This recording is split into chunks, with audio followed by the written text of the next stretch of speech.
Turning Red tells the story of a young girl coming of age in the fantastical land of 2002 Toronto. OMG!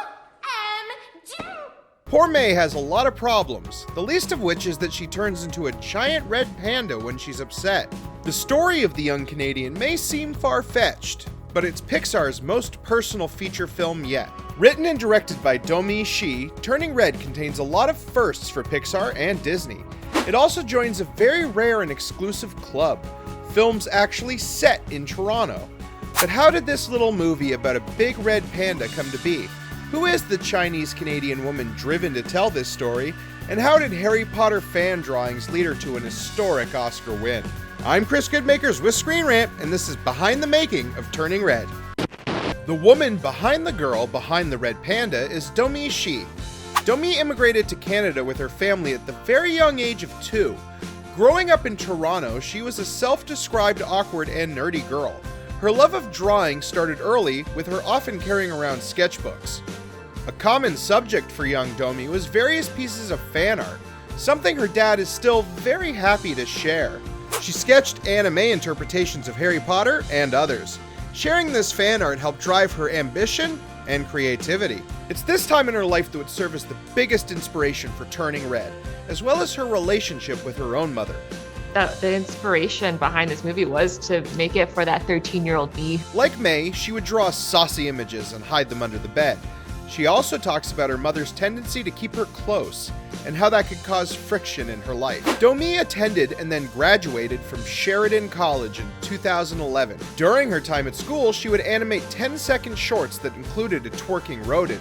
It was clearly pure creative genius, and it gained her the attention of her peers. After her graduation, she began a career as a storyboard artist for Pixar. Storyboarding is a core process of animation. In traditional live-action films, storyboarding is a tool used to help stage and set a scene, but it isn't always crucial. In a cartoon show or movie, it's the foundation that the actual animation is built on. Each scene needs to be carefully storyboarded so that the animation teams can fill in the movement gap. The style and look of the characters and locations are all directly influenced by a storyboarder's work. Domee worked on many high-profile Pixar hits like Inside Out, Toy Story 4, and The Incredibles 2. She also worked on The Good Dinosaur. We all have our penance to pay. Still, her hard work and creativity paid off for the studio. And after helping others tell their stories, she would be given the opportunity to tell her own. Naturally, it was about a sentient dumpling and separation anxiety. Domee was given control of her own short with Bao. Pixar shorts are a long and storied tradition since Toy Story was preceded by a little tale about an old man playing chess. Almost every Pixar release since has included a charming and sometimes tear-inducing short that showcased up-and-coming artists.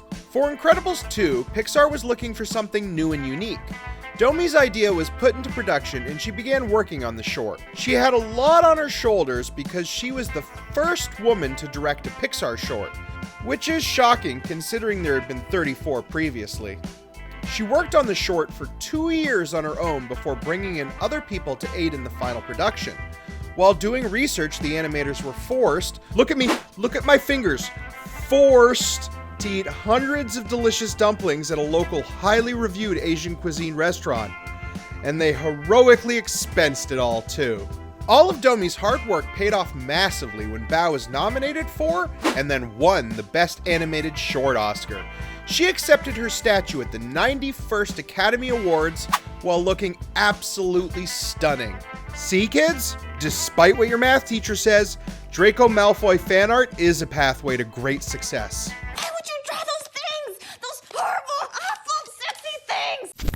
After the massive success of Bao, Domee was asked to pitch 3 feature-length film ideas to Pixar heads. I said yes, obviously, yes. No, I don't want to do that. Yeah, no, she said yes. This was a nerve-wracking experience, as you would expect. When an animator is asked to pitch for Pixar, they're specifically asked for 3 separate concepts. This is so the filmmaker doesn't become too attached to any one idea. And you actually kind of maybe overthink it and over-polish it. And by having 3 separate pitches, the core ideas behind each one is clear, and there's less time to become too focused on the details. Domee was worried that Pixar would find her film ideas too outlandish. But to her surprise, they enjoyed the weirdest one the most. While all three focused on coming-of-age stories, the initial idea for Turning Red intrigued the executives. Specifically, it was when Domee pitched the idea as... So I pitched it as a girl going through magical puberty. Pre-production began on Turning Red, and all was going well right up until a massive global pandemic began.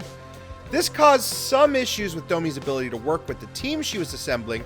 However, her leadership and ability to connect with her team led the group to becoming closer than ever. Domee scheduled casual hangouts and discussions to help motivate and invigorate the team. Rosalie Chang was cast as May, the protagonist of the film. Her dorky energy was a big draw for both the casting director and Domee.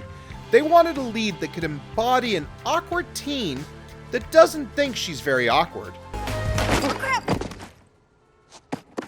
Her performance nailed the nerdiness and authenticity of the character. Sandra Oh is cast in the very important role of May's mother, Ming. Oh is a Canadian national treasure who is best known for roles in Grey's Anatomy and Killing Eve. She's also no stranger to animation, with roles going back to the classic Disney series The Proud Family. She's also lent voice work to American Dad, Raya the Last Dragon, and Invincible. A small but critical role is played by James Hong. Hong is a living legend in film who has dozens of roles spanning 60 years. If you've seen a movie, chances are you've seen James Hong in something. From Poe's dad in Kung Fu Panda to Ryan Reynolds' Avatar in R.I.P.D., Hong has appeared in over 81 films. If you're like me, you probably best know him as the evil Lo Pan in Big Trouble in Little China. Also, if you're like me, you should watch your salt intake. Hey, you know who lives in the Toronto area? This guy. And as someone who was about 17 years old in 2002, let me tell you, the nostalgia, it hit me hard. Something as simple as the Daisy Mart down the road made my heart swell with fondness. Sure, there are still Daisy Marts across Canada, but they were at their height in 2002. I still remember walking down to the Reed's Dairy for a toonie milkshake, and then going next door to the Daisy Mart for a push pop. Toronto is a city of almost 3 million people, which means that at least some of you got that joke. What's with her? What's with your face? Almost half of Toronto's population is made up of immigrants from other countries. That multicultural makeup has clearly influenced the film, as both its side characters and the background characters are incredibly diverse. This includes a large Sikh population, which is accurate to Canada's real-life makeup. There are other period-specific details, such as the Sky Dome before its conversion into the much less impressively named Rogers Centre. Most Toronto natives still refer to it by the old moniker, however. At least you do if you're cool. The production team took great care to capture accurate details from the old Sky Dome sign to the kind of flip phones most commonly used in 2002. Going over archive footage and images, they were able to recreate the great Canadian city. Setting the film in summer was also a good choice because Toronto in winter is best represented by a black and white movie that's French and sad. Toute la couleur a disparu. It's actually pretty rare for a movie to be set in Toronto, even though it's incredibly common for a movie to be shot in Toronto. On screen, Toronto is stood in for the likes of New York, Midway City, London, New York, New Jersey, Michigan, New York, mostly New York, really.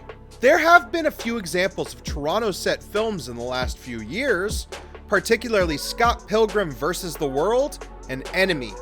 Turning Red is absolutely the biggest film to feature the GTA in my memory, however. GTA stands for Greater Toronto Area. I don't mean we're all out here stealing cars. Mine called it stripper music. What's wrong with that? Turning Red may seem like a very intimate and personal story, but its themes and emotions are universal. Domee Shi has worked hard to craft a story about her life growing up in Toronto, or as us locals call it, Sharana. The key is to emphasize the CH and drop the O's. This film about a magical panda girl is sparking a little controversy, but it's clearly a labor of love for both director Domee Shi and the rest of the creative team behind the film. I look forward to rewatching the Pixar film soon, if only to remember a far-off time when phones flipped and boy bands roamed the earth.